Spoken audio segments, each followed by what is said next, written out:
Breaking news: dispute erupts as Israel's conservative finance minister refuses to reallocate settlement funds to the war effort. The coalition partners of Israel's hard-right finance minister have taken issue with his decision to keep money intended for West Bank settlements out of the war effort.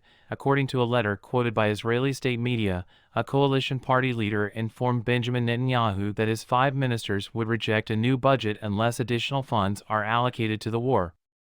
Out of the current budget allocation of 900 million shekels, 191 million pounds, 300 million will go toward funding the expansion of the legal settlements in the West Bank, and 200 million will go toward cultural and educational initiatives aimed at the country's ultra-Orthodox population. The opposition has leveled accusations of wasteful spending against Bezalel Smotrich, the finance minister renowned for his hard-right views. His investments in illegal Israeli settlements in the West Bank and his support for yeshiva students who refuse to serve in the army have been mentioned accordingly. Spending such substantial amounts on contentious projects will harm national resilience and unity of Israeli society, warned Benny Gantz, a minister in the war cabinet, in a letter to Mr. Netanyahu, the prime minister. The biggest security risk Israel faces is settlements.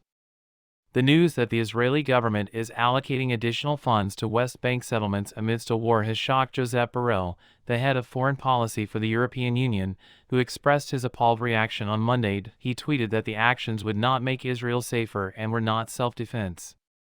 The settlements constitute Israel's biggest security risk and a serious violation of human rights laws on an international scale.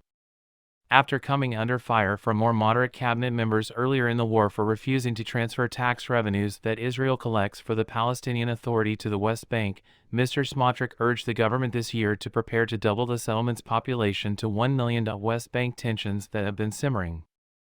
A wide range of Israeli politicians and officials, including the defense minister, have pleaded with Mr. Smotrich to defrost the funds, expressing concern that doing so could escalate already simmering tensions in the West Bank. In response, Mr. Smotrich wrote an open letter on Monday morning, stating that among other things, the 900 million shekels in the budget would cover salaries for teachers as well as security needs in the West Bank. More than 100,000 people were evacuated from towns and villages along the country's northern and southern borders, and he added that the government will set aside 3.5 billion shekels to pay for their hotel stays. The National Security Ministry, headed by yet another far-right politician, was set to receive an additional 2 billion shekels in order to equip the police and form an armed community defense team in the unauthorized West Bank settlements.